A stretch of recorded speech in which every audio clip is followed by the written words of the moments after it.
மாணவர்கள் எவரும் போதைக்கு அடிமையாகாதீர்கள். அடிமையானவர்கள் மீண்டதாக சரித்திரமில்லை. எனவே உங்களையும் சமூகத்தையும் பாதுகாத்துக் கொள்ளுங்கள். உங்கள் நலன் கருதி கல்வி டிவி. வணக்கம். கல்வி தொலைக்காட்சியுடன் இணைந்திருக்கும் அனைத்து மாணவர்களுக்கும் இனிய காலை வணக்கங்கள். தொடர்ந்து இணைந்திருக்கலாம் மாணவர்களே. அதாவது வெளிநாட்டு கலைஞர்கள், அதாவது மறுமலர்ச்சி கால கலைஞர்கள் பற்றி பார்க்க போகிறோம். அதை நாங்கள் இனி தெளிவாகவும் விரிவாகவும் பார்க்கலாம். தேர்ச்சியை பார்த்தீர்களானால் சமய பண்பாட்டு அம்சங்கள், உள்நாட்டு வெளிநாட்டு தெரிவு செய்யப்பட்ட கலைஞர்களின் கலைப்படைப்புகள், சமகால கற்புல கலைப்படைப்புகள் மற்றும் பொதுசன தொடர்பு ஊடகங்கள் மூலம் இனங்கண்ட கலையம்சங்களை விமர்சன ரீதியில் கிரகித்து அவற்றின் இயல்புகளை சுய படைப்பாக்கத்துக்காக பயன்படுத்துவார் என்றவாறாக தேர்ச்சி மட்டம் அமைகின்றது மாணவர்களே. அடுத்தாக பார்த்தீர்கள் என்றால் கற்றற்பேறுகளை பார்த்தீர்களானால், அதாவது கற்றற்பேறானது பின்வருமாறு அமைகின்றது. கலைஞர் லியோனார்டோ டா வின்சியினது கலைப்படைப்புகளை பெயரிடுவார் என்றவாறாக அமைகிறது. அடுத்து அவரது புதிய படைப்பாக்க ஓவிய பாணிக்கு அடிப்படையான செல்வாக்குகளை விவரிப்பார் என்றவாறாக அமைகிறது மாணவர்களே. அதாவது நாங்கள் இந்த வகுப்பிலே முதலாவதாக பார்க்க போகின்றது லியோனார்டோ டா வின்சி, அதாவது ஐரோப்பிய மறுமலர்ச்சி கால ஒரு புகழ்பூத்த ஓவியரான லியோனார்டோ டா வின்சியை பற்றி பார்க்க போகிறோம் மாணவர்களே. அது தொடர்பான கற்றற்பேறுகளைத்தான் தற்போது பார்த்து கொண்டிருக்கிறோம். அதாவது அவருடைய சித்தரிப்பு முறைகளையும் கோட்பாட்டு இயல்புகளையும் விவரிப்பார் என்றவாறாக அடுத்த கற்றற்பேறு அமைந்திருக்கிறது. ஓவியங்களுக்காக பயன்படுத்திய வர்ணங்களையும் பின்னணி காட்சிகளின் தன்மையையும் தேடி அறிவார். அதாவது லியோனார்டோ டா வின்சி அவர்கள் ஓவியங்களுக்காக பயன்படுத்திய வர்ணங்களையும் அவருடைய ஓவியங்களில் காணப்படுகின்ற பின்னணி காட்சிகள் பற்றிய விடயங்களையும் தேடி அறிவார் என்றவாறாக அடுத்த கற்றற்பேறு அமைந்திருக்கிறது மாணவர்களே. லியோனார்டோ டா வின்சியினது ஓவிய படைப்புகளின் கலை பண்புகளை மதிப்பிடுவார் என்றவாறாக அடுத்த கற்றற்பேறு உள்ளடங்கி இருக்கிறது. தொடர்ந்தும் பார்க்கலாம். லியோனார்டோ டா வின்சி தொடர்பான வினாக்கள் காப்போது சாதாரண தர பரீட்சையில் எவ்வாறு வினவப்படுகின்றது தொடர்பான விடயங்களை பார்க்கலாம். இதனை கூறப்பட்டது போல அவ்வளவு விரிவான வினாக்கள் வினவப்படுவதில்லை. ஏனெனில் நீங்கள் இதனை அறிந்து வைத்திருக்க வேண்டும். அதாவது கலைஞர் லியோனார்டோ டா வின்சி பற்றிய சுருக்கமான அறிமுகம் ஒன்றை தருக என்றவாறு ஒரு வினா தொடுக்கப்பட்டிருக்கிறது.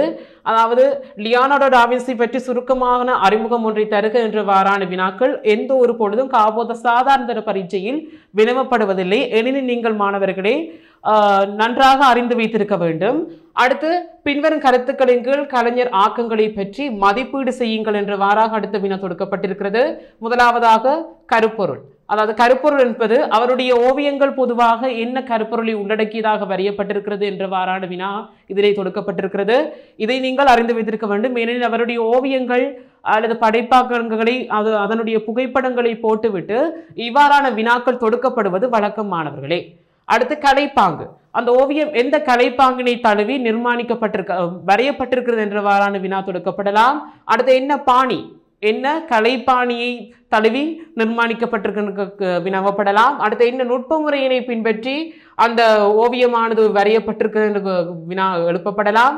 அடுத்து கலை அம்சங்கள், அதாவது அந்த ஓவியத்திலே இருக்கின்ற கலையம்சங்களாவன உருவங்களை எவ்வாறு சிறந்த முறையில் அந்த தளத்தில் பயன்படுத்தி இருக்கின்றார், அடுத்த வர்ணங்களை எவ்வாறு உபயோகித்திருக்கின்றார், அடுத்த அந்த தளத்தை முழுவதுமாக என்ன முறையில் பயன்படுத்துதல், அடுத்தது அந்த ஓவியத்திலே இருக்கின்ற அந்த மனித உருக்களாக இருந்தாலும் சரி, விலங்குருக்களாக இருந்தாலும் சரி, ஒரு பாவ உணர்வு வெளிப்பாடு எவ்வாறு வெளிப்படுத்தப்படுகின்றது என்றவாறான நீங்கள் விடையினை அளிக்க வேண்டிய ஒரு வினா தொடுக்கப்படும். அதாவது பாவ உணர்ச்சி வெளிப்பாடு, அதாவது கலையம்சங்களுக்குள்ள உருவங்களை பயன்படுத்துதல், வர்ணங்களை பயன்படுத்துதல், தளத்தை பயன்படுத்துதல், பாவ உணர்ச்சி வெளிப்பாடு என்றவாறான அனைத்தும் உள்ளடங்குகின்றன.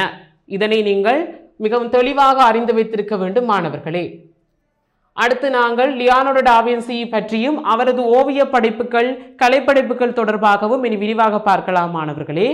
அதாவது லியோனார்டோ டா வின்சி மறுமலர்ச்சி காலத்தில் உருவான ஒரு சிறந்த புகழ்பூத்த ஓவியர் ஆவார். அதாவது லியோனார்டோ டா வின்சியை போல ரபாயல் சல்சியோ, மைக்கேல் ஆஞ்சலோ போன்றவர்களும் இருக்கின்றார்கள். மறுமலர்ச்சி கால புகழ்பூத்த ஓவியர்கள் பலர் இருக்கின்றனர். எனினும் லியோனார்டோ டா வின்சி ஒரு சிறப்பு வாய்ந்த ஓவியராக காணப்படுகிறார். அவரை பற்றி நாங்கள் இன்னும் விரிவாக பார்க்கலாம் மாணவர்களே. அடுத்து மாணவர்களே இந்த லியோனார்டோ டா வின்சி அவர்கள் கிபி 1452 ஆண்டு ஏப்ரல் மாதம் 15ஆம் தேதி இத்தாலியில புளோரன்ஸ் நகரத்தின் வின்சி என்ற சிறிய கிராமத்தில் பிறக்கின்றார். அதாவது இந்த புகழ்பெற்ற ஓவிய கலைஞரான லியோனார்டோ டா வின்சி கிபி 1452 ஆண்டு இத்தாலியின் புளோரன்ஸ் என்ற நகரத்துல வின்சி என்ற ஒரு கிராமத்தில் பிறக்கின்றார். அவருடைய பெயர் கூட அந்த வின்சி என்ற கிராமத்தின் ஒரு அங்கமாகத்தான் வைக்கப்பட்டிருக்கிறதை நீங்கள் இதிலே அவதானிக்கக்கூடியதாக இருக்கும் மாணவர்களே. அடுத்து வெராச்சியோ எனும் ஓவியரிடம் ஓவியம் பயின்று தனது திறமைகளை மேலும் வளர்த்து கொண்டார். அதாவது ஒவ்வொரு ஓவிய கலைஞர்களுக்கென்றும் ஒவ்வொரு ஓவிய ஆசிரியர்கள் இருப்பார்கள், உங்களுக்கு கூட இருப்பார்கள். அதே போலவே இவருக்கும் ஒரு ஓவியர் இருந்திருக்கிறார், ஒரு ஆசிரியராக. அவருடைய வழிகாட்டலின் கீழ் தான் இவர் ஓவியங்களை வரைய ஆரம்பித்திருக்கிறார். அதாவது அவருடைய பேராவது வெராச்சியோ. இந்த வெராச்சியோ என்ற ஓவிய கலைஞரிடம் பயின்று அதனூடாக பெற்ற கலைப்பாணிகளின் நுட்பமுறைகளை பின்பற்றித்தான் லியோனார்டோ டா வின்சி அவர்கள் ஓவியங்களை வரைய ஆரம்பிக்கிறார் மாணவர்களே. அடுத்து ஓவியக்கலை மட்டுமல்லாமல் சங்கீதம், பொறியியல், கட்டட நிர்மாணம், புதிய நிர்மாணங்களை அமைத்தல் என்பவற்றிலும் நாட்டம் கொண்டு அவற்றில் தனது திறமைகளை வெளிப்படுத்தியிருக்கிறார். அதாவது லியோனார்டோ டா வின்சி அவர்கள் ஓவியக்கலையை மட்டுமல்லாமல் ஒரு சகலகலா வல்லவனாக சங்கீதம், கட்டடம், பொறியியல் போன்ற துறைகளிலையும் ஒரு சிறந்து விளங்கிய ஒரு புகழ்பெற்ற ஓவியராக அந்த காலத்தில் திகழ்ந்திருக்கிறார் மாணவர்களே. அடுத்தவருடைய ஓவியங்களாக இந்த பாடப்பகுதியை நாங்கள் பார்க்க போவது பாறைமேல் கண்ணி, இறுதிராப்போசனம், மோனாலிசா ஓவியம். இந்த பாறைமேல் கண்ணி, இறுதிராப்போசனம், மோனாலிசா ஓவியம் போன்றவற்றை நீங்கள் தெளிவாக அறிந்திருக்க வேண்டும் மாணவர்களே. ஏனெனில் இது தொடர்பான வினாக்கள் காப்போத்த சாதாரண பரீட்சையில் அடிக்கடி வினாவப்படுகிறது. எனவே இதை நீங்கள் தெளிவுற கற்று வைத்திருக்க வேண்டும் மாணவர்களே. இனி நாங்கள் முதலாவதாக பாறைமேல் கண்ணி என்ற இந்த ஓவியத்தினை பற்றி பார்க்கலாம். இதை பார்த்தீர்களானால் இந்த பாறைமேல் கண்ணி என்ற இந்த பெயரை கேட்டவுடனேயே உங்களுக்கு விளங்கியிருக்கும் மாணவர்களே, இது ஒரு கிறிஸ்தவ மதம் சார்பான ஒரு ஓவிய கலைப்படைப்பாக அமைந்திருக்கும் என்று நீங்கள் அறிந்திருக்க வேண்டும் மாணவர்களே. இதிலே பார்த்தீர்களானால் ஒரு மாதா, அதாவது இயேசு பாலகனின் தாயான மாதாவின் உருவம் இதிலே நடுவில் இருப்பது போல சித்தரிக்கப்பட்டிருக்கிறது. அவர்களை சூழ ஏனைய 3 உருவங்கள் இருப்பது போலவும் சித்தரிக்கப்பட்டிருப்பதை நீங்கள் காணக்கூடியதாக இருக்கும். இந்த ஓவியத்தின் பிற்பகுதியில் பாறை போன்ற அமைப்புகள் காணப்படுவதனை நீங்கள் இதிலே காணக்கூடியதாக இருக்கும் மாணவர்களே. இனி நாங்கள் இதை பற்றி தெளிவாக பார்க்கலாம். அதாவது இந்த பாறைமேல் கண்ணி என்ற ஓவியத்திலே என்ன வடிவங்கள் சித்தரிக்கப்பட்டிருக்கிறது, எவ்வாறு சித்தரிக்கப்பட்டிருக்கிறது, எந்த கலைப்பாணி, எந்த நுட்பமுறையை பின்பற்றி இது சித்தரிக்கப்பட்டிருக்கின்ற போன்ற விடயங்களை நாங்கள் பார்ப்போம் மாணவர்களே. கன்னிமரியாளும் 2 பாலகர்களும் காணப்படுகின்றனர். கன்னிமரியாளுக்கு அருகில் 2 பாலகர்களும் ஒரு தேவதூதனும் மலைக்கு மேல் உள்ள ஒரு காட்சி இதனை பிரதிபலிக்கிறது. அதாவது இந்த காட்சியானது ஒரு மலைக்கு மேலே இருக்கின்ற ஒரு காட்சியை போல ஒரு சித்தரிக்கப்பட்டு காணப்படுகிறது. அதிலே கன்னிமரியாளுக்கு அருகில் 2 பாலகர்களும் சித்தரிக்கப்பட்டிருக்கிறார்கள். அதற்கு அருகே கன்னிமரியாளுக்கு அருகே ஒரு தேவதூதனும் சித்தரிக்கப்பட்டிருப்பது நீங்கள் காணக்கூடியதாக இருக்கும் மாணவர்களே. அடுத்து இதை பார்த்தீர்கள் என்றால் இந்த பாறைமேல் கண்ணி ஓவியமானது ஒரு முக்கோண மாதிரியின் உள்ளே சித்தரிக்கப்பட்டிருப்பதை போல ஓவியம் தீட்டப்பட்டிருக்கிறது மாணவர்களே. அந்த கன்னிமரியாளின் முகத்தை பார்த்தீர்களானால் பாவ உணர்வு வெளிப்பாடு சிறப்பான முறையில் காண்பிக்கப்பட்டிருக்கிறது. அதான் நான் ஏலவே கூறிய அந்த பாவ உணர்வு வெளிப்பாடுகள் யாதெனில் அந்த கோபம், அன்பு, சாந்தம், காருண்யம் போன்ற விடயங்கள்லாம் இதிலே உள்ளடங்குகின்றது. அதே போல இந்த கன்னிமரியாளின் முகத்திலே காருண்யம், பாலகர்களின் மென்மை என்பவற்றை ஓவியர் துல்லியமாக எடுத்து காட்டியிருக்கிறார். அதாவது கன்னிமரியாளின் முகத்தில் காருண்யம் போன்ற பண்புகளும் அங்கே இருக்கின்ற 2 பாலகர்களின் உடல் அங்கங்களை பார்த்தீர்களானால் ஒரு மென்மையான தோற்றமும் சித்தரிக்கப்பட்டிருப்பது நீங்கள் காணக்கூடியதாக இருக்கும் மாணவர்களே. அந்த ஓவியத்தின் பின்னணியை பார்த்தீர்களானால் தாவரங்கள், பல வடிவங்கள் இருக்கின்ற மலைகள் எல்லாம் ஒரு அழகான முறையில காட்டப்பட்டிருப்பதை நீங்கள் காணக்கூடியதாக இருக்கும் மாணவர்களே. தூரத்தில் காணக்கூடிய வகையில் பூமியையும் சித்தரித்துள்ளார். அதாவது தூரத்தில் காணக்கூடிய வகையில பூமியையும் சித்தரித்திருந்ததையும் நீங்கள் இதிலே காணக்கூடியதாக இருக்கும் மாணவர்களே. அதாவது தூரதரிசன தன்மையோட சித்தரிக்கப்பட்டதை காணக்கூடியதாக இருக்கும். ஒளிநிழல் காட்டியும் தூர தரிசனத்தோடையும் சிறப்பான முறையில் காண்பித்திருக்கின்றமை ஒளிநிழல் காட்டி தூரதர்சன தன்மையோடு சிறப்பாக காண்பித்திருக்கின்றமை லியோனார்டோ டா வின்சியின் ஒரு ஓவியக்கலையின் சிறப்பு தேர்ச்சியினை எடுத்துக்காட்டுது என்பதை நீங்கள் இதனூடாக அறிந்து கொள்ளக்கூடியதாக இருக்கும் மாணவர்களே. அடுத்து அவர் பிரயோகித்த நுட்ப முறையானது அவரது முதிர்ச்சியை எடுத்துக்காட்டுகிறது. இவர் இந்த ஓவியத்திலே பாறைமேல் கண்ணி என்ற இந்த ஓவியத்திலே அதற்கென்று பிரயோகித்திருக்கின்ற அந்த நுட்ப முறையானது அவருடைய அந்த ஓவிய கலையிலே இருக்கின்ற முதிர்ச்சி தன்மையை, அதாவது இவர் இந்த ஓவியத்திலே பயன்படுத்தி இருக்கின்ற நுட்ப முறைகளை பார்த்தீர்களானால் இவருக்கு இந்த ஓவிய கலையிலே இருக்கின்ற முதிர்ச்சி தன்மையை நீங்கள் அறிந்து கொள்ளக்கூடியதாக இருக்கும் மாணவர்களே. அடுத்து பார்த்தீர்களானால் இந்த கன்னி மரியானதும் பாடகர்களதும் முகத்தில் ஒளி காட்டப்பட்டுகிறது. அதாவது இந்த ஓவியத்திலே தெளிவாக ஒற்று நோக்கினீர்களானால் கன்னிமரியான்றையும் பாடகர்கின்ற முகத்திலையும் பார்த்தீர்களானால் மேலும் இதிலே பார்த்தீர்கள் என்றால் மாணவர்களே, அதாவது இந்த ஓவியத்திலே கன்னிமரியானதும் பாடகர்களதும் முகத்தில் ஒரு தேஜஸ், அதாவது ஒளிவட்டம் இதிலே தெரிவதை நீங்கள் காணக்கூடியதாக இருக்கும். அதாவது ஒளிவட்டம் காண்பித்திருக்கின்றமை அந்த ஓவியரின் ஒரு சிறப்பு வாய்ந்த ஒரு தனித்துவத்தை நீங்கள் அவதானிக்கக்கூடியதாக இருக்கும் மாணவர்களே. அடுத்து இருளான வர்ணங்கள், அதாவது இந்த ஓவியங்களுக்கு இருளான வர்ணங்கள் உபயோகித்திருக்கிறதோட அந்த ஓவியத்திலே மண்ணிறத்தை பலவிதத்தில் பயன்படுத்தி உள்ளார். அதாவது மண்ணிறத்தை பல்வேறு வகையான சாயல்களில் உபயோகித்து இந்த ஓவியத்துக்கு வர்ணம் தீட்டிருக்கின்றமையை நீங்கள் காணக்கூடியதாக இருக்கும் மாணவர்களே. அடுத்து தற்சமயம் இந்த ஓவியமானது லண்டன் நகரில் உள்ள நூதன சாலையில் வைக்கப்பட்டிருக்கிறது. அதாவது இந்த ஓவியமானது தற்போது லண்டன் நகரிலே இருக்கின்ற பிரபல நூதன சாலை ஒன்றிலே காட்சிக்காக வைக்கப்பட்டிருக்கின்றது என்றும் ஒரு தகவல் இதில் தெரிவிக்கப்படுகிறது மாணவர்களே. இதை நீங்கள் அறிந்து வைத்திருக்க வேண்டும். ஏனெனில் இந்த ஓவியமானது தற்பொழுது அங்கு காட்சிக்கு வைக்கப்பட்டுள்ளது, அதாவது காணப்படும் இடம் என்றவாறாகவும் ஒரு வினா வருவது வழக்கம். அடுத்து இவருடைய ஒரு புகழ்பெற்ற ஓவியமான இறுதி ராப்போசனம், இதுவும் ஒரு கிறிஸ்தவ கருப்பொருளை அடிப்படையாக கொண்ட ஒரு ஓவியம்தான் மாணவர்களே. அதையும் நீங்கள் இதிலே காணக்கூடியதாக இருக்கும். இனி பார்ப்போம். இது லியோனார்டோ டா வின்சியின் மற்றும் ஒரு உன்னத படைப்பாக இருக்கின்றது. மிலானை சேர்ந்த மரியா டெலா கிரெசி டொமினிக்கன் துறவிகளின் இல்லச்சுவரில் டெம்பராத் முறையில் இது சித்தரிக்கப்பட்டுள்ளது.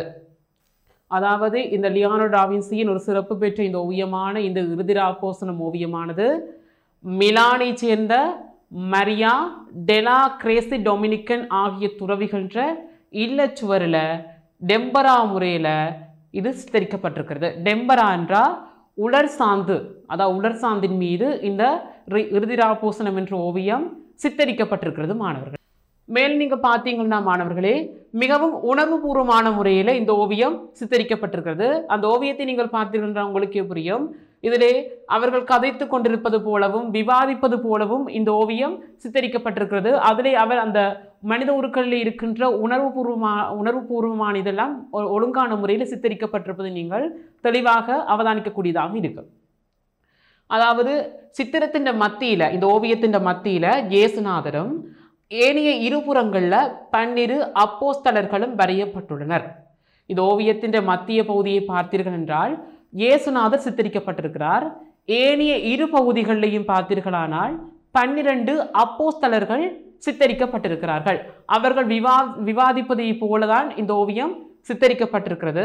மேலும் பார்த்தீர்களானால் உங்களுக்கு தெளிவாக விளங்கும் மாணவர்களே. அதாவது இயேசுநாதரை காட்டி கொடுத்த யூதாஸ் என்பவர் முகத்தில் குற்ற உணர்வு வெளிப்படுகிறது. நீங்கள் பைபிளை கற்றிருந்தீர்களானால் உங்களுக்கு தெரிந்திருக்கும். இயேசுநாதரை யூதாஸ் என்று அவருடைய சீடன் ஒருவன் காட்டி கொடுக்கிறார். அந்த காட்டி கொடுத்த சந்தர்ப்பத்திலே அது அவருக்கு ஒரு குறிப்பிட்ட காலத்துக்கு பிறகு தெரிய வருகிறது. அது தெரிய வந்தவுடன் அந்த யூதாஸ் என்பவன், அந்த யூதாஸ் என்ற அந்த சீடனுடைய முகத்திலே உருவாகின்ற அந்த மாற்றம், அதாவது பாவ உணர்வு வெளிப்பாடு சிறப்பாக இதிலே எடுத்து காட்டப்படுகிறது. அந்த பாவ உணர்வு வெளிப்பாடாக இதிலே காட்டப்படுவது என்னவென்றால் குற்ற உணர்வு. அதாவது தான் இவ்வாறு காட்டி கொடுத்து விட்டேனே, அது இயேசுநாதருக்கு தெரிந்து விட்டது என்றவாறான ஒரு குற்ற உணர்வு அவருடைய முகத்தில் வெளிப்படுமாறு இந்த ஓவியத்தில் சித்தரிக்கப்பட்டுள்ளதை நீங்கள் தெளிவாக அவதானிக்கக்கூடியதாக இருக்கும் மாணவர்களே.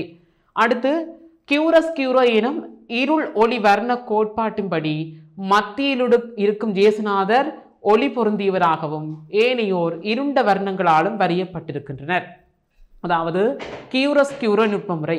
கியூரஸ்கியூரோ நுட்பமுறை என்பது என்னவென்றால் இருள் ஒளித்தன்மையை வெளிப்படுத்தி, அதாவது இரண்டு வேறுபாடு, இருள் ஒளித்தன்மையை வேறுபாட்டுடன் ஓவியங்களை சித்தரிக்கும் முறைதான் கியூரஸ்கியூரோ நுட்பமுறை. இந்த கியூரஸ்கியூரோ நுட்பமுறையை பயன்படுத்தி இந்த ஓவியத்தின் பிரதான பாத்திரம் யார்? உங்களுக்கே தெரியுமானவர்களே, இயேசுநாதர். அந்த இயேசுநாதரை மட்டும் ஒரு வெளிச்சமான ஒரு வர்ணத்தை பிரயோகித்து காண்பித்திருப்பதோடு ஏனைய அந்த அப்போஸ்தலர்கள், அந்த 12 அப்போஸ்தலர்களை இருண்ட வர்ணத்தால் சிறப்பாக காண்பித்திருக்கின்றார். அதாவது இருள் ஒளித்தன்மையை வெளிப்படுத்தி வருகின்ற இந்த கியூரஸ்கியூரோ நுட்ப முறையில உபயோகித்து இந்த இறுதிராப்போசனம் என்ற இந்த ஓவியத்திலே இயேசுநாதர்களும் ஏனைய அப்போஸ்தலர்களும் சிறப்பான முறையில வர்ணம் தீட்டி காண்பிக்கப்பட்டிருக்கிறார்கள். அடுத்து நீங்கள் பார்த்தீர்கள் என்றால் இவருடைய ஓவிய திறமையானது இந்த வர்ண பிரயோகத்தின் ஊடாகத்தான் காண்பிக்கப்பட்டிருக்கிறது இதிலே காட்டப்படுகிறது. இவர் பல்வேறு வகையான ஓவியங்களை வரைந்தாலும் இந்த இறுதிராப்போசனம் என்ற ஓவியம்தான் அவரை ஒரு புகழ்பெற்ற ஓவிய கலைஞராக எல்லாருக்கும் வெளிக்காட்டியது என்றே கூறலாம் மாணவர்களே. அடுத்து இந்த ஓவியத்திலே பார்த்தீர்கள் என்றால் கபில வர்ணத்தின் வெவ்வேறு சாயல்களை கொண்ட இருள் நிறங்கள் முப்பரிமாண இயல்பினையும் தூரதரிசன இயல்பினையும் வெளிப்படுத்துமாறு பயன்படுத்தப்பட்டுள்ளது. இந்த ஓவியத்திலே கபிலவர்ணமானது வெவ்வேறு சாயல்களை உடையதாக வர்ணம் தீட்டப்பட்டிருக்கிறதோட அந்த இருள் நிறங்கள் முப்பரிமாண இயல்பு தூரதர்சன இயல்புகள் எல்லாம் வெளிப்படுமாறு ஒரு ஓவியத்துக்கென்று இருக்கின்ற ஒரு கோட்பாட்டினை உள்ளடக்கி சிறப்பான முறையில் இந்த ஓவியத்தை வரைந்திருக்கிறார் என்று கூறக்கூடியதாக இருக்கும் மாணவர்களே. அடுத்து பார்த்தீர்களானால் இவருடைய ஒரு சிறப்பு வாய்ந்த ஓவியமான மொனாலிசா ஓவியம். இவருடைய அதாவது இந்த மொனாலிசா ஓவியமானது ஒரு பெண்ணை சித்தரிப்பதாகத்தான் இந்த ஓவியம் இருக்கின்றது. அந்த ஓவியம் ஒரு சிறப்பு பெற்ற ஒரு புகழ்பூத்த ஓவியம். தற்போது கூட பலராலும் பேசப்பட்டு வருகின்ற ஓவியம் என்று கூறலாம் மாணவர்களே. அதை பார்க்கலாம் மாணவர்களே.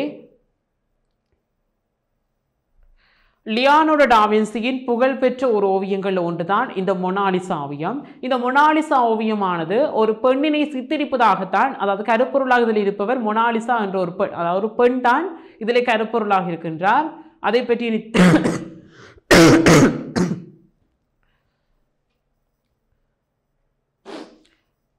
எனவே இந்த மொனாலிசா ஓவியத்தில் ஒரு பெண் தான் ஒரு கருப்பொருளாக இருக்கின்றார். இனி இந்த ஓவியத்தை பற்றி தெளிவாக இந்த விடயங்களை பார்க்கலாம் மாணவர்களை. தொடர்ந்தும் இந்த ஓவியமானது பிரான்ஸ் நாட்டில் லூவர் நூதன சாலையில் மக்களுடைய காட்சிக்காக, அதாவது மக்களுடைய பார்வைக்காக என்று வைக்கப்பட்டிருக்கிறது. மொனாலிசா பொப்ளர் எனும் வகை மரப்பலகையில் எண்ணெய் வர்ணத்தினால் வரையப்பட்டுள்ளது. அதாவது மொனாலிசா என்ற இந்த ஓவியமானது பொப்ளர் மரப்பலகை என்ற ஒரு பலகையில் எண்ணெய் வர்ணத்தால் வரையப்பட்டிருக்கிறதை நீங்கள் அறிந்து கொள்ளக்கூடிய இருக்கும் மாணவர்களே. இதுவும் நீங்கள் தெளிவான வகையில் கற்றிருக்க வேண்டும் மாணவர்களே. இது தொடர்பான வினாக்களும் கடந்த காலங்களில் கேட்கப்பட்டிருக்கிறது. அடுத்து இந்த ஓவியத்தை பார்த்தீர்களானால் இந்த ஓவியத்தில் சித்தரித்திருக்கின்ற அந்த பெண்ணானவர் யாரெனில் பிரான்சிஸ்கோ ஜியோகொண்டா எனும் வணிகண்ட மனைவி என்று சொல்லப்படுகிறது. அதாவது இந்த ஓவியத்திலே காட்டப்படுகின்ற அந்த மெய்யுருவானது பிரான்சிஸ்கோ ஜியோகொண்டா என்ற ஒரு வணிகண்ட மனைவி என்று கூறப்படுகிறது மாணவர்களே. அடுத்து இந்த ஓவியத்தை பற்றி பல்வேறு வகையான கருத்துக்கள் அறிஞர்களிடையே ஓவியர்களிடையே இருந்தாலும் இது இவ்வாறு ஏற்றுக்கொள்ளப்பட்டிருக்கிறது. அதாவது பிரான்சிஸ்கோ ஜியோகொண்டா என்ற ஒரு வணிகன்ற மனைவியை தான் இதில் சித்தரித்திருக்கின்றார் என்றவாறான ஒரு விடயம்தான் ஏற்றுக்கொள்ளப்பட்டிருக்கிறது. எனினும் இந்த ஓவியம் தொடர்பாக பல்வேறு வகையான வாத பிரதிவாதங்கள், பல்வேறு வகையான மாறுபட்ட கருத்துக்கள் எல்லாம் நிலவி வந்திருக்கிறது மாணவர்களே. இந்த ஓவியத்திலும் தூரதரிசனம் செம்மையாக காட்டப்பட்டிருப்பதை நீங்கள் அவதானிக்கக்கூடியதாக இருக்கும். இந்த ஓவியத்தின் பின்னணியை பார்த்தீர்களான மாணவர்களே, தூரதரிசனமானது சிறப்பான முறையில் ஒழுங்கமைப்போடு காட்டப்பட்டிருக்கிறது. அதை நீங்கள் இதிலே காணக்கூடியதாக இருக்கும். அடுத்து தூரத்தில் நிலவுறு காட்சியை காணக்கூடியதாக இருக்கிறது. முகம், மார்பு, கைகள் எல்லாம் ஒரு ஒளிக்கின்ற தன்மையுடையதாகவும் சித்தரிக்கப்பட்டிருப்பதை நீங்கள் காணக்கூடியதாக இருக்கும் மாணவர்களே. அதாவது இந்த பெண்ணினுடைய முகம், மார்பு, கைகள் போன்ற பகுதிகள் எல்லாம் ஒரு வெளிச்சமான ஒரு பகுதியாக காண்பிக்கப்பட்டிருக்கிறது. ஏனைய பகுதிகள் எல்லாம் ஒரு இருண்ட தன்மையோடு காண்பிக்கப்பட்டிருப்பதை நீங்கள் இந்த ஓவியத்தை அவதானிப்பதனூடாக நீங்கள் காணக்கூடியதாக இருக்கும் மாணவர்களே. அடுத்து மோனாலிசாவின் மென்மையான புன்னகையும் எங்கிருந்து பார்த்தாலும் பார்வையாளரை பார்ப்பது போன்ற பார்வையும் ரசிப்பவர்களை இன்றும் கூட கவர்ந்து வருகின்றது என்று கூறலாம். அதாவது இந்த ஓவியத்தை பார்த்தீர்கள் என்றால் உற்று நோக்கி பாருங்கள் மாணவர்களே. ஒரு புன்னகைத்தன்மை, ஒரு மென்மையான புன்னகைத்தன்மை வெளிப்படுவது போல இருக்கும். அதை அந்த ஓவியம் உங்களிடம் ஒரு தொலைபேசியில் இருந்தால் நீங்கள் கொஞ்சம் பெருப்பித்து பாருங்கள் மாணவர்களே. அந்த புன்னகைத்தன்மை ஒரு மென்மையான புன்னகைத்தன்மையோடு இருப்பது போலவும், அவர் நீங்கள் அந்த ஓவியத்தை எங்கு வச்சு பார்த்தீர்களானாலும் உங்களை பார்ப்பது போலவே அது இருக்கும். அவ்வாறு ஒரு எண்ணம் உங்களுடைய மனதிலே தோன்றும். ஏனெனில் அந்த ஓவியம் அவ்வாறு ஒரு சிறப்பான முறையில் சித்தரிக்கப்பட்டிருப்பதை நீங்கள் காணக்கூடியதாக இருக்கும் மாணவர்களே. அடுத்து, இவ்வளவு நேரமாக நீங்கள் பார்த்திருந்தீர்கள் லியோனார்டோ டா வின்சி, அதாவது வெளிநாட்டு கலைஞரான, ஐரோப்பிய மறுமலர்ச்சி கலைஞரான லியோனார்டோ டா வின்சியை பற்றி பார்த்தீர்கள். இனி நீங்கள் பார்க்க போவது மைக்கேல் ஆஞ்சலோ, அதாவது மறுமலர்ச்சிக்கால ஒரு புகழ்பெற்ற ஓவியரான லியோனார்டோ டா வின்சி. அதே போல இன்னொரு புகழ்பெற்ற ஓவியர் தான் மைக்கேல் ஆஞ்சலோ. இவர் ஒரு ஓவிய கலைஞர் மட்டுமில்லாமல் ஒரு சிற்ப கலைஞராகவும் சிறப்பாக திகழ்ந்திருக்கிறார் அந்த காலத்திலே மாணவர்களே. இனி அவர் தொடர்பான விடயங்களை நாங்கள் தெளிவாக பார்க்கலாம் மாணவர்களே. பாருங்கள், தேர்ச்சி, சமய பண்பாட்டு அம்சங்கள், உள்நாட்டு வெளிநாட்டு தெரிவு செய்யப்பட்ட கலைஞர்களின் கலைப்படைப்புகள், சமகால கற்புள்ள கலைப்படைப்புகள் மற்றும் பொதுசன தொடர்பூடகங்கள் மூலம் இனங்கண்ட கலையம்சங்களை விமர்சன ரீதியில் கிரகித்து அவற்றின் இயல்புகளை சுய படைப்பாக்கத்துக்காக பயன்படுத்துவார் என்றவாறாக இதன் தேர்ச்சி அமைந்திருக்கிறது மாணவர்களே. தேர்ச்சி மட்டமானது யாதெனில் தெரிவு செய்யப்பட்ட வெளிநாட்டு கலைஞர்களின் கலைப்படைப்புகளை நயப்பார் என்றவாறாக இருக்கிறது. இதனை நாங்கள் பார்க்க போகின்ற கலைஞர் யாரெனில் மைக்கேல் ஆஞ்சலோ. இனி அதனுடைய கற்றற்பேறுகளை பார்க்கலாம் மாணவர்களே. மைக்கேல் ஆஞ்சலோவின் ஓவியங்களையும் சிற்பங்களையும் குறிப்பிடுவார் என்றவாறாக கற்றற்பேறு முதலாவதாக அமைந்திருக்கிறது. அடுத்து, மைக்கேல் ஆஞ்சலோவின் படைப்புகள் மற்றும் தகவல்களை திரட்டுவார் என்றவாறாக அடுத்ததாக அமைந்திருக்கிறது. புதிய ஆக்கப்பாணிக்கு அடிப்படையாக அமைந்த நுட்பமுறைகளை விவரிப்பார். அதாவது மைக்கேல் ஆஞ்சலோவின் நுட்பமுறைகள் புதிய ஆக்கப்பாணிக்கு எவ்வாறு அடிப்படையாக அமைந்திருக்கின்ற என்ற விடயங்களை நீங்கள் இந்த பாடத்திட்டத்தை கற்பதனூடாக அறிந்து கொள்ளக்கூடியதாக இருக்கும். அதாவது புதிய ஆக்கப்பாணிக்காக இந்த மைக்கேல் ஆஞ்சலோவின் நுட்பமுறைகள் எவ்வாறு உபயோகப்படுத்தப்பட்டிருக்கிறது என்பதனை நீங்கள் இந்த பாடத்திட்டத்தினை கற்பதனூடாகவும் அறிந்து கொள்ளக்கூடியதாக இருக்கும் மாணவர்களே. அடுத்து பார்த்தீர்களானால் சித்தரிப்பு முறைகளையும் கோட்பாட்டு பண்புகளையும் விவரிப்பார் என்றவாறாக அடுத்த கற்றற்பேறு அமைந்திருக்கிறது. மைக்கேல் ஆஞ்சலோவினது படைப்புகளின் கலை பண்புகளை நயத்து மதிப்பார் என்றவாறாக அமைந்திருக்கிறது. அதாவது மைக்கேல் ஆஞ்சலோவின் படைப்புகள், அந்த ஓவிய படைப்போ அந்த சிற்ப படைப்போ ஒன்றுக்கான அந்த தனித்துவமான கலை பண்புகளை நீங்கள் இந்த பாடத்திட்டத்தினை கற்கும் போது தெளிவாக கற்றுக்கொண்டு செல்லலாம் மாணவர்களே. தெளிவாக அவதானித்துக் கொண்டிருக்கிற மாணவர்களை தொடர்ந்தும் அடுத்து இந்த மைக்கேல் ஆஞ்சலோ தொடர்பாக வினவப்படுகின்ற வினாக்கள் எவ்வாறு அமைந்திருக்கின்றது என்பதையும் பார்க்கலாம் மாணவர்களே. கலைஞர் மைக்கேல் ஆஞ்சலோ பற்றிய சுருக்கமான அறிமுகம் ஒன்றை தருக என்றவாறாக ஒரு வினா இதில் காட்டப்பட்டிருக்கிறது. அதாவது இவ்வாறு தெளிவான விரிவான வினாக்கள் தொடுக்கப்படுவதில்லை. அதை ஏலவே உங்களுக்கு கூறியிருக்கின்றேன். சுருக்கமான தருக, விளக்கமாக தருக, அவ்வாறான வினாக்கள் காப்போது சாதாரண தர பரீட்சை சித்திரக்கலை பாடத்தில் வினவப்படுவதில்லை. எனவே நீங்கள் இவற்றை அறிந்து வைத்திருக்க வேண்டும். அடுத்து, அவரது பிரபல்யமிக்க படைப்புகளையும் அவை காணப்படும் இடங்களையும் குறிப்பிடுக. இதை நீங்கள் கட்டாயமாக அறிந்து வைத்திருக்க வேண்டும். அவருடைய பிரபல்யமான ஓவிய படைப்புகள், சிற்ப படைப்புகளையும் அறிந்து வைத்திருக்க வேண்டும். அந்த ஓவியங்களும் சிற்பங்களும் எங்கே காணப்படுகிறது, தற்போது எங்கே காட்சிக்கு வைக்கப்பட்டுள்ளது போன்ற விடயங்களை நீங்கள் அறிந்து வைத்திருக்க வேண்டும். அடுத்து, பின்வரும் விடயங்களின் கீழ் கலைஞரின் ஆக்கங்களை பற்றி கணிப்பீடு செய்க. அதாவது கருப்பொருள், கலைப்பொருள், பெற்ற செல்வாக்கு, நுட்பமுறை, கலை அம்சங்கள். அதாவது கருப்பொருள் என்றால் அவருடைய ஓவியங்கள் எந்த கருப்பொருளை உள்ளடக்கி அல்லது அவருடைய சிற்பங்கள் எந்த கருப்பொருளை உள்ளடக்கி சித்தரிக்கப்பட்டிருக்கின்ற போன்ற விடயங்களையும், அடுத்து கலைப்பாங்கு, எந்த கலைப்பாணியை பின்பற்றி, எந்த நாட்டு கலைப்பாணி அல்லது எந்த ஓவியருடைய தனித்துவமான கலைப்பாங்கினை பின்பற்றி அந்த கலைப்பாங்கு பின்பற்றி அவர் ஓவியத்தை வரைந்திருக்கிறார் போன்ற விடயங்களையும், அந்த ஓவியம் அல்லது சிற்பத்துக்கான செல்வாக்கு, அதாவது எதனை பின்பற்றி இதை வரைஞ்சிருக்கிறார் போன்ற விடயங்களை நீங்கள் அறிந்து வைத்திருக்க வேண்டும். அவ்வாறான வினாக்களும் தொடுக்கப்படுவது வழக்கம். அடுத்த நுட்பமுறை, அந்த ஓவியம் அல்லது சிற்பத்துக்கான நுட்பமுறை, என்ன நுட்பமுறையில் அது சித்தரிக்கப்பட்டிருக்கிறது அல்லது உருவாக்கப்பட்டிருக்கிறது போன்ற விடயங்களை நீங்கள் அறிந்து வைத்திருக்க வேண்டும். அடுத்த கலை அம்சங்கள், அதாவது அந்த ஓவியம் என்றால் அல்லது சிற்பம் என்றால் அந்த உருவம் எவ்வாறு சித்தரிக்கப்பட்டிருக்கிறது, அடுத்து அது என்ன வர்ணங்களை இதற்காக உபயோகித்திருக்கின்றார், அடுத்து தளங்களை பயன்படுத்துதல் பாவ உணர்ச்சி வெளிப்பாடு. சித்திரமாக இருந்தாலும் சரி, சிற்பமாக இருந்தாலும் சரி, அதற்கென்று பாவ உணர்வு வெளிப்பாடு கட்டாயமாக அடிப்படையான ஒரு விஷயமாக இருந்தே தீரும். அந்த விடயங்கள் எவ்வாறு இதில் காட்டப்பட்டிருக்கிறது போன்ற விடயங்களை நீங்கள் தெளிவாக அறிந்து வைத்திருக்க வேண்டும். ஏனெனில் காப்போத சாதாரண பரீட்சையில் இது தொடர்பான வினாக்கள் தொடுக்கப்படுவது வழக்கம். தெளிவாக அவதானித்துக் கொண்டிருக்கிற மாணவர்களே. அடுத்து இனி நாங்கள் தெளிவாக பார்ப்போம் மாணவர்களே. மைக்கேல் ஆஞ்சலோ, அதாவது மைக்கேல் ஆஞ்சலோ கிபி 1475ஆம் ஆண்டு இத்தாலி நாட்டில் புளோரன்ஸ் நகரில் காசல் கப்ட்ரீஸ் எனும் இடத்துல பிறக்கின்றார். அதாவது மைக்கேல் ஆஞ்சலோ அவர்கள் கிபி 1475ஆம் ஆண்டில் இத்தாலியின் புளோரன்ஸ் நகரத்தில் காசல் கப்ட்ரீஸ் என்ற ஒரு இடத்துல பிறக்கின்றார்.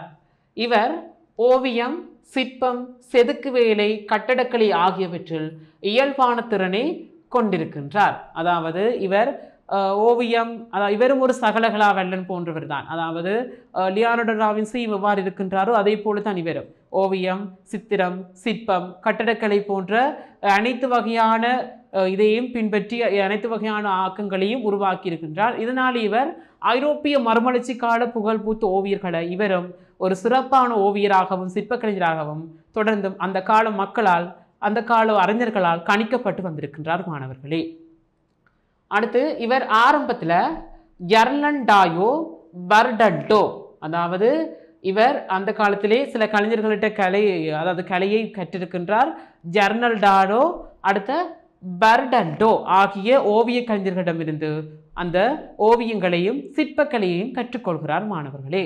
அடுத்து தனது 15 வயது தொடக்கம் ஓவியங்கள், சிற்பங்கள் படைப்பதில் திறனை காட்டிக்கொள்கிறார். அதாவது தன்னுடைய 15 வயதிலே இருந்தே அவருடைய ஆக்கங்களை உருவாக்குவதில் ஒரு ஊக்கத்தை கொண்டு உருவாக்க தொடங்குகிறார் மாணவர்களே. அதனை நாங்கள் இதிலே அறிந்து கொள்ளக்கூடியதாக இருக்கும். இனி நாங்கள் பார்க்க போவது அவருடைய ஓவிய படைப்புகள், சிற்ப படைப்புகள் தொடர்பான விடயங்களை இதில் நாங்கள் இனி தெளிவாக பார்க்கலாம். தொடர்ந்து பார்த்து கொண்டிருங்கள் மாணவர்களே வகுப்பினை. இது சலவைக்கல்லில் படைத்த மிகச்சிறந்த சிற்பங்கள். அதாவது இதில் காண்பிக்கப்பட்டிருக்கின்றவை என்னவென்றால் சலவைக்கல்லை ஊடகமாக கொண்டு இந்த சிற்பங்கள் உருவாக்கப்பட்டிருப்பதை நீங்கள் காணலாம். அதாவது பியட்டா, டேவிட், மோசஸ், இறக்கும் அடிமை, கலகக்கார அடிமை, அடுத்து 11ஆம் ஜூலியஸ் பாப்பாண்டவரின் கல்லறை, புரூக்கஸ் அன்னையின் மரியாள். அதாவது பியட்டா, டேவிட், மோசஸ், கலகக்கார அடிமை, இறக்கும் அடிமை, 11வது பாப்பாண்டவரின் ஜூலியஸ் பாப்பாண்டவரின் கல்லறை, புரூக்கஸ் அன்னை மரியாள் போன்ற சலவைக்கல் சிற்பங்கள் இவராலே சித்தரிக்கப்பட்டிருப்பதை நீங்கள் இதிலே அறிந்து கொள்ளக்கூடியதாக இருக்கும். இவற்றை நீங்கள் தெளிவாக மாசர கற்றிருக்க வேண்டும் மாணவர்களே. இனி இதிலே பார்த்தீர்கள் என்றால் மைக்கேல் ஆஞ்சலோ சிஸ்டைன் தேவாலி ஓவியங்களையும் கன்வஸ் மீது எண்ணெய் வர்ணத்தை பயன்படுத்தி புனித குடும்பம் எனும் ஓவியத்தையும் வரைந்திருக்கின்றார். அதாவது மைக்கேல் ஆஞ்சலோ அவர்கள் சிஸ்டைன் தேவாலயத்தின் விதான கூரையிலே அதிகமான ஓவியங்களை வரைந்திருக்கின்றார். விதான கூரையில் மட்டுமல்லாது சிஸ்டைன் தேவாலயத்திலே அதிகமான ஓவியங்களை வரைந்திருக்கின்றார். அதனை விட கன்வஸ் துணி மீது எண்ணெய் வர்ணத்தினை உபயோகித்து புனித குடும்பம் என்ற ஒரு ஓவியத்தையும் வரைந்திருக்கின்றார். அந்த ஓவியம் ஒரு தனித்துவமான ஒரு சிறப்பான பண்பினை கொண்ட ஓவியம் என்றும் கூறப்படுகிறது மாணவர்களே. அடுத்து நாங்கள் முதலாவதாக பார்க்க போகின்ற அவருடைய கலைப்படைப்பாக பியட்டா என்று ஒரு சிற்பம், செதுக்கு வேலைப்பாடுகளை கொண்டு பல்வேறுபட்ட ஒரு உணர்வுபூர்வமான ஒரு செதுக்கு வேலைப்பாடு என்று இதனை கூறக்கூடியதாக இருக்கும் மாணவர்களே. அதாவது ஏலவே எல்லாரும் அறிந்த கதைதான் மாணவர்களே. இந்த இயேசுநாதர் சிலுவையிலே அறையப்பட்ட சம்பவம், அதனை அடிப்படையாக கொண்ட ஒரு கருப்பொருளை அடிப்படையாக கொண்ட ஒரு கதைப்பாங்கான ஒரு சிற்பம்தான் இந்த பியட்டா என்ற சிற்பம். அதை பற்றி இனி பார்க்கலாம். சிலுவையில் மரணித்து களையப்பட்ட இயேசுநாதரின் உயிரற்ற உடலை அன்னை மரியாள் மடியில் வைத்திருக்கும் காட்சியை மைக்கேல் ஆஞ்சலோ இந்த சிற்பத்துக்கான கருப்பொருளாக எடுத்துக்கொண்டு இந்த சிற்பத்தினை சித்தரித்திருக்கிறார் மாணவர்களே. அதாவது சிலுவையிலே அறையப்பட்ட அந்த இயேசுநாதர் உயிரற்ற உடலாக இருக்கின்றார். அந்த உயிரற்ற உடலினை தன்னுடைய மடியிலே ஒரு பாசத்தை, ஏக்கத்தை கொண்டதாக கன்னிமரியால் வைத்திருப்பதை போல இதிலே இந்த சிற்பமானது செதுக்கப்பட்டிருப்பதை நீங்கள் காணக்கூடியதாக இருக்கும். இதுதான் அந்த சிற்பத்தினுடைய கருப்பொருளாகவும் அமைந்திருப்பதை நீங்கள் காணக்கூடியதாக இருக்கும் மாணவர்களே. அடுத்து சலவைக்கல்லில் செதுக்கப்பட்டிருக்கின்ற இந்த சிற்பமானது ரோமாபுரியில் புனித பீட்டர் தேவாலயத்தில் தற்போது காட்சிக்காக வைக்கப்பட்டிருக்கிறது. அதாவது இந்த சிற்பமானது நான் ஏலவே கூறியது போல சலவைக்கல்லை ஊடகமாக கொண்டு சித்தரிக்கப்பட்டிருக்கிறது. இது ரோமாபுரியில் இருக்கின்ற புனித பீட்டர் தேவாலயத்தில் காட்சிக்காக தற்பொழுது வைக்கப்பட்டிருப்பதை நீங்கள் காணக்கூடியதாக இருக்கும். தற்போது கூட அந்த ஓவியத்தை பற்றி பலராலும் பேசப்பட்டு வருகிறதை நீங்கள் அவதானிக்கக்கூடியதாக இருக்கும் மாணவர்களே.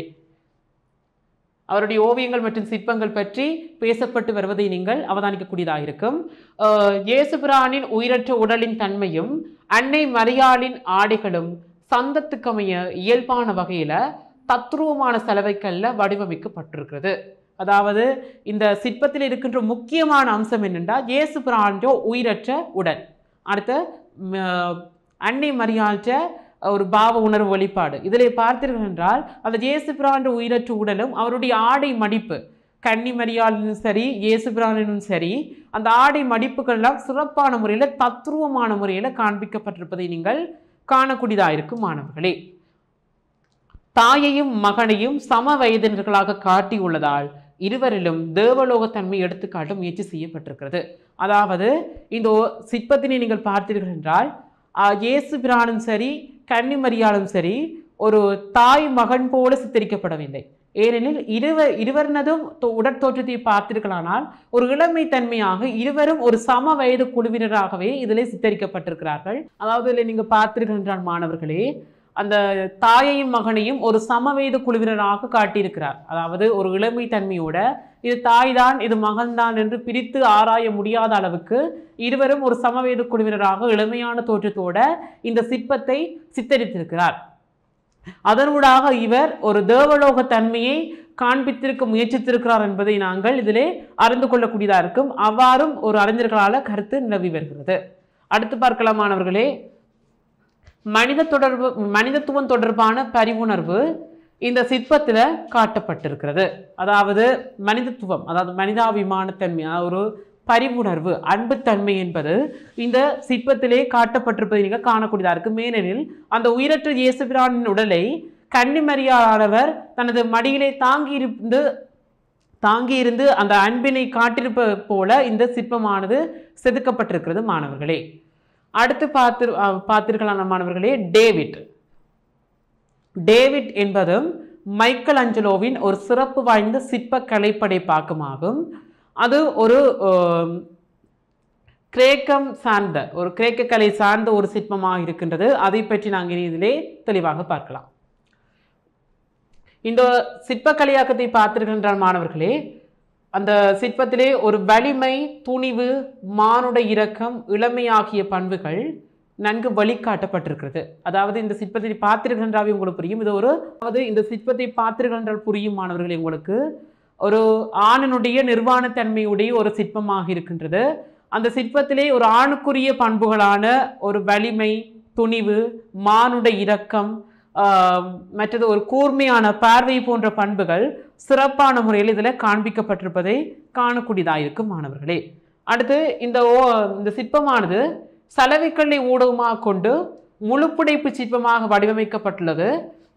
இந்த சிற்பமானது 14 அடி 3 அங்குலம் கொண்டதாக சித்தரிக்கப்பட்டிருப்பதை நீங்கள் காணக்கூடியதாக இருக்கும். அதாவது சலவைக்கல்லை ஊடகமாக கொண்டு இந்த சிற்பம் சித்தரிக்கப்பட்டிருக்கிறது. முழுப்புடைப்பு நுட்ப முறையில் சித்தரிக்கப்பட்டிருக்கிறது. 14 அடி 3 அங்குலம் உயரம் கொண்டதாகவும் சித்தரிக்கப்பட்டிருக்கிறது. கிரேக்க ரோம சிற்பக்கலை பாரம்பரியப்படி மனித உடலின் அழகு. அடுத்து பார்த்தீர்களான மாணவர்களே, கிரேக்க ரோம சிற்பக்கலை பாரம்பரியப்படி மனித உடலின் அழகு, எடுப்பான தன்மை, சாந்தமாகிய இயல்பாகவும் தத்துருவமாகவும் காட்டப்பட்டிருக்கிறது. அதாவது இந்த சிற்பமானது கிரேக்க ரோம சிற்பக்கலை மரபின்படி ஒரு அழகான ஒரு தோற்றத்தை கொண்டதாக, ஒரு சாந்த தன்மையுடனும் ஒரு வலிமையான தோற்றத்துடனும் சித்தரிக்கப்பட்டிருப்பதை நீங்கள் இந்த சிற்பத்தை காணுவதனூடாக அவதானிக்கக்கூடியதாக இருக்கும் மாணவர்களே. அடுத்து இவருடைய ஒரு ஓவியம், அதாவது சிஸ்டைன் தேவாலய விதானத்தில் வரையப்பட்டிருக்கின்ற ஆதாமை படைத்தல் என்ற ஒரு ஓவியத்தை பற்றி தான் நாங்கள் அடுத்ததாக பார்க்க போகிறோம் மாணவர்களே. தொடர்ந்து பார்க்கலாம், பாடத்தினை அவதானித்துக் கொண்டிருங்கள். மைக்கேல் ஆஞ்சலோவினால் ரோமாபுரியில் சிஸ்டைன் தேவாலயத்தின் பிரஸ்கோசிக்கோ நுட்ப முறையில் படைக்கப்பட்டுள்ள விதான ஓவியங்களில் மிக முக்கியமான ஒன்றாகும். அதாவது மைக்கேல் ஆஞ்சலோவால் ரோமாபுரியின் சிஸ்டைன் தேவாலய விதானத்தில் பிரஸ்கோசிக்கோ நுட்பமுறையை பின்பற்றி இந்த ஓவியமானது சித்தரிக்கப்பட்டிருக்கிறது மாணவர்களே. அடுத்து தொடர்ந்து பார்க்கலாம். பெரும்பாலான கிறிஸ்தவ கலைஞர்களால் சித்தரிக்கப்பட்டதாக கடவுளின் உருவம் இங்கு சாதாரணமான ஒரு மனிதனின் உருவத்தை போன்று சித்தரிக்கப்பட்டிருக்கிறது. இதன் சிறப்பம்சமாகும். அதாவது இந்த ஓவியத்தை ஒருவர் இருவர் அல்ல, பல கிறிஸ்தவர்கள் தான் இதனை சேர்ந்து சித்தரித்திருக்கின்றார்கள். சரியா? அதனுடன் இதை பார்த்தீர்கள் என்றால் இந்த ஓவியத்திலே கடவுளுடைய உருவமானது ஒரு சாதாரண மனிதனை போல சித்தரிக்கப்பட்டிருப்பதை நீங்கள் காணக்கூடியதாக இருக்கும். நீங்கள் கற்றுக்கொண்டு செல்ல உங்களுக்கு விளங்கும் மாணவர்களே. தொடர்ந்து பாருங்கள். வலிமை, துணிவு, மானுட இரக்கம், இளமை ஆகிய பண்புகள் இந்த ஓவியத்தின் மூலம் நன்கு காட்டப்பட்டிருக்கிறது. அதாவது இந்த ஓவியத்திலே வலிமை, துணிவு, மானுட இரக்கம் போன்ற பண்புகள் சிறப்பான முறையில் காட்டப்பட்டிருப்பதை நீங்கள் இதிலே காணக்கூடியதாக இருக்கும் மாணவர்களே.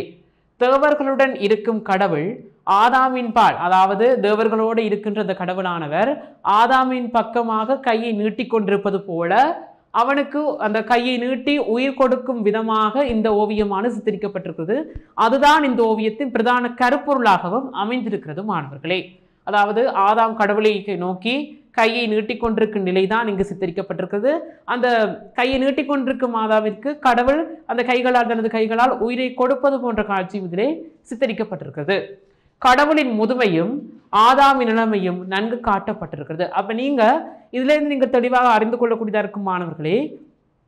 மைக்கேல் அஞ்சலோ ஆனவர் தன்னுடைய ஓவிய படைப்புகளாக இருந்தாலும் சரி, சிற்ப படைப்புகளாக இருந்தாலும் சரி, அந்த உருவங்களை ஒரு முதுமைத்தன்மையுடன் சித்தரிக்கவில்லை. ஒரு இளமையான தோற்றத்தோட, ஒரு தேவலோக தன்மையோடு, ஒரு தெய்வங்களோடு ஒப்பிடக்கூடியதாகத்தான் சித்தரித்திருக்கிறார். அதை விட இதெல்லாம் ஒரு பொதுவான பண்பு, அவருடைய ஓவியங்களுடைய பொதுவான பண்புகள் நான் கூறியது. இன்னொரு பண்பும் இருக்கிறது.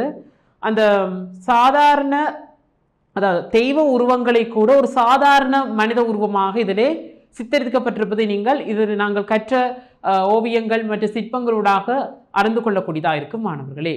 இது அவருடைய ஓவியங்கள் மற்றும் சிற்பங்களுடைய கலை பண்புகளாக நோக்கக்கூடியதாக இருக்கும். இவற்றை நீங்கள் குறித்து வைத்திருங்கள்.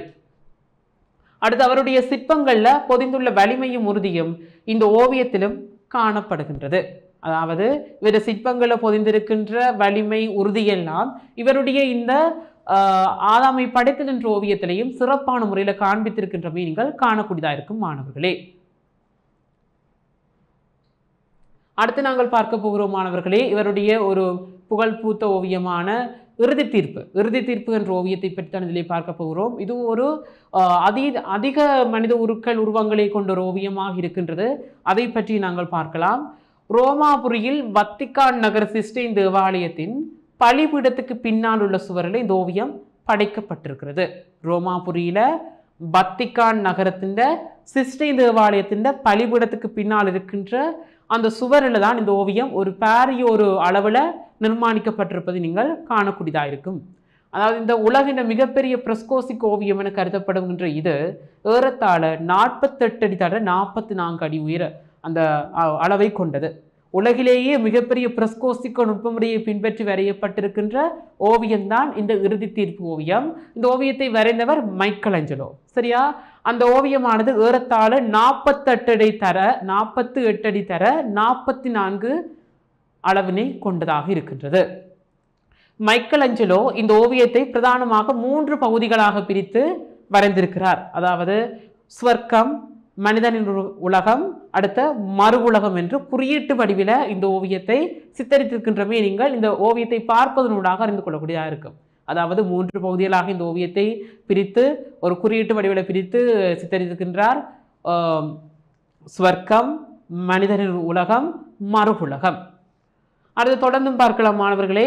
கலைஞர், அதாவது மைக்கேல் அஞ்சலோ தனக்கே உரிய ஒரு இயல்பான தத்துவமான பாணியின் பண்புகளை உள்ளடக்கி இந்த ஓவியத்தை படைத்திருக்கின்றார்.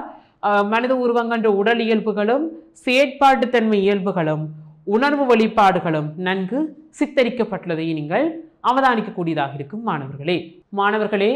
இன்றைய தினம் கூட நாங்கள் வெளிநாட்டு கலைஞர்களான, அதாவது ஐரோப்பிய மறுமலர்ச்சி கலைஞர்களான மைக்கேல் அஞ்சலோ மற்றும் லியோனார்டோ டா வின்சியை பற்றி அறிந்திருந்தோம்.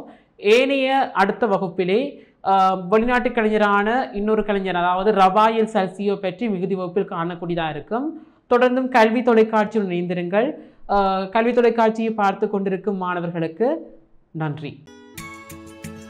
கல்வி டிவியில் புத்தம்புது நிகழ்ச்சிகளை உடனுக்குடன் பார்த்து மகிழ எமது Facebook மற்றும் YouTube பக்கத்தை லைக் செய்யுங்கள்.